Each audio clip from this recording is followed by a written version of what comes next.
Before we go any further, just want to thank all the people over on Patreon, because without their help, none of this upgraded content that you'd be seeing would be possible. Over on the Patreon, you get exclusive sneak peeks at upcoming videos. You also get access to the Patreon only Discord server. Coming up soon, I'm going to be working on talking about other anime that I can't talk about here on YouTube, like say ReZero, Konosuba, and etc. I'm also going to start posting the scripts for video essays, and every 3 months we do an anime and manga haul. We also are going to open up the Patreon only Discord server to YouTube members at the $2 price tier, which also means that members will be seeing their name here alongside the patron. But with that being said, let's get back into today's video. Yo, what's going on, everybody? It's your boy Naruto Explain here, bringing you guys another Boruto Naruto Next Generation's discussion. And now that we have episode 259 done in the books, we got a little bit to talk about right here. So I'll be the first one to say I was wrong about the episode just based off the synopsis. I was not a huge fan of this going forward.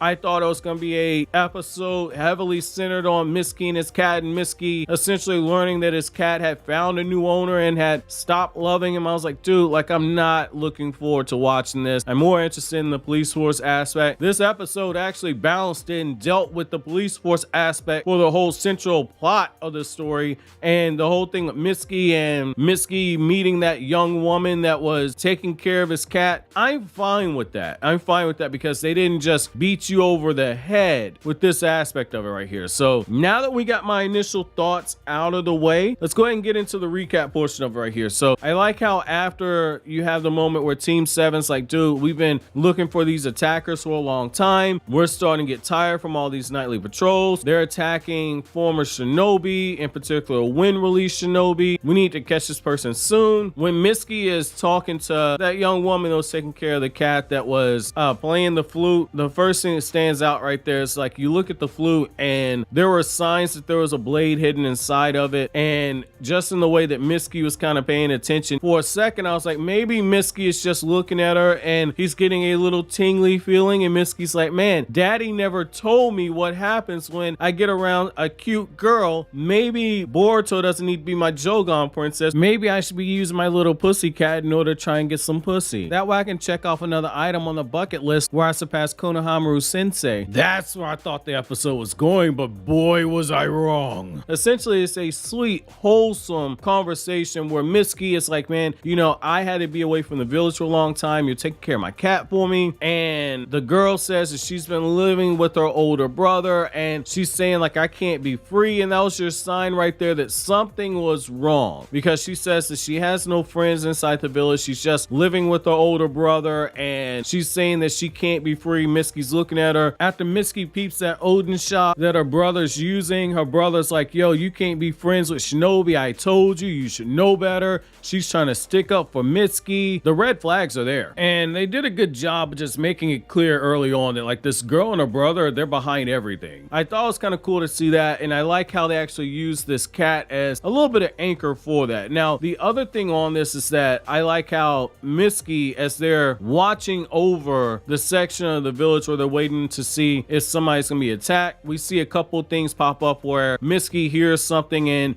you see one of the attackers has that long hair and the same hairstyle that the girl had, and Mitsuki ends up throwing his shuriken and cutting her arm. She's bleeding all over the place. That's when we see the pop-up Odin shot that happens, and you see her brother once again standing there eyeballing Mitsuki. There's blood on the ground next to the stand, and that's where it's like, okay, they're the ones that are behind this. It's been 100% confirmed. Mitsuki is the one that sees the blood on there. He acts like he didn't catch the lie that the brother was saying, that like, hey, you know, they ran away onto the rooftops and everything. Mitsuki sends Kawaki and Sarada and Boruto running after a wild goose chase, and based off of the way that Mitsuki was behaving, it would not surprise me if Mitsuki actually heard that girl trembling underneath the Odin stand. Mitsuki all throughout this scene was playing very coverage heavy defense for them, because Mitsuki could have ratted them out right then and there, but he didn't do so. Mitsuki covers up the blood, and we find out the whole reason why he did so was because Mitsuki was giving that girl Hibiki a little bit of a pass because she was taking care of his cat while he was gone. So I kind of like seeing that part right there, and I like how this all pays off that moment from a few scenes prior where the girl's getting her wounds tended to by her brother, and she's like, do you think Mitsuki figured us out? That was a great setup right there, because all that was basically build up towards us learning learning the true reason why her and her brothers have been going from village to village, attacking former shinobi who happen to use wind style. Again, it's former shinobi, so they're not gonna run up on Naruto like, yo, you and what Kurama gonna stop us? They're only going after people who used to be shinobi, whose main affinity is wind style, and it's because of what happened with their father. They're very deliberate in the way that they're attacking these former shinobi. They're trying to see whether or not they have the scar over their chest that their father placed onto the shinobi that attacked him and killed him. And so when Mitsuki gets all this information, it's essentially him realizing that she's not a bad girl, she's just making bad decisions. And it's because of the system that is set up in the shinobi villages, it's essentially failed her and her brother. So they're taking matters into their own hands, which just goes to show you, even though we're in a time of peace, there are still a lot of issues that need to be addressed. I like how Mitsuki tells her, hey, it is what it is. I gave you the opportunity to hide yourself and not get caught because you did me a solid by taking care of my cat this whole time. You actually taught me some nice stuff about my cat that I didn't know. You need to go ahead and turn yourself in, because if you get caught, they're not going to be lenient with you. But if you turn yourself in, they're more likely to work with you, especially if you can help them catch this person. And the fact that she leaves that conversation and continues to work with her brother, that's just a sign that this system that the 5 ninja villages has is still letting down people like her. The fact that she's willing to risk her future in order to try and get justice. That's a nice social commentary, and that's actually a nice way to kind of just loop everything back around to the Funato clan arc, where essentially in that arc you saw that the motivations of the quote antagonists weren't actually that bad. It's the same thing here. She's got a reason for what she's doing, and her reason is fueled by the fact that this system has failed her. They continue attacking because they only got one more target, and the target that they have is the shopkeeper that was being oh so nice to Mitsuki after the fact. And we find out that all that talk that he did about like, I love cats and it's okay and I'll keep an eye out for your cat. Not only do we learn that this man was full of cat, but the other thing that we learn is that he was more than just a paper pusher like he was saying. He was a ninja, and he wasn't a bad ninja at that. And you see the difference of what happens when you have a former shinobi who's able to use wind release and use in a pretty skilled manner fighting against some regular people. Because that girl and her brother, they get absolutely dog walking. The guy's toying around with them. He's cutting up the girl's face. He's got the brother bleeding, yeeking out all over the place. Like, this had potential to get very nasty before Mitsuki showed up. And one thing that I do like that they chose to do here is just show that Mitsuki's lightning release is so overpowered right now that he's overpowering basic wind release that's being used. Now, that could be attributed to the fact that this person who's a former shinobi obviously doesn't have near the amount of chakra as Mitsuki, so he just outright overpowered it. Regardless though, I still thought the scene was very well executed. But getting back to the episode, we have a moment where Mitsuki's protecting this girl and her brother, and Mitsuki's cat runs up to the person when the shopkeeper says like, well, I don't have a scar on my chest, they got the wrong person. Mitsuki's cat scratches away at the fake covering on top of it. They see the scar. The police quickly apprehend the guy, and the episode ends off with the girl and her brother essentially being banned from the village. They're not locked up, they just can't come back to a village in of itself. And Mitsuki, because he covered up the crime, is being placed on a 1-week administrative leave. So I mean, that's a little too much of a happy ending, happy ever after ending type situation, but I get where they're going with it on that. And Mitsuki suffering some consequences for essentially obstruction of justice. I kind of get where they're taking this. I kind of find it a little bit funny in the sense that Mitsuki and that girl, when they're bonding after the fact, you can tell Mitsuki really doesn't regret anything that he's done. And you know, in that moment right there, I'm like, it would be Orochimaru's son that ends up being the one that ends up breaking the law, because he's like, yo, I don't necessarily think this is wrong. Mitsuki did what he thought was right. Seems like he ended up getting that girl and her brother off. Again, it's just a little bit too much of a happily ever ending type situation, but the episode was cool enough. I'm giving it somewhat of a pass. I'm not gonna completely shit on the ending because I get why they did it. This one's okay. It's passable. It's not garbage. It's not great either, but kind of curious to know about you guys.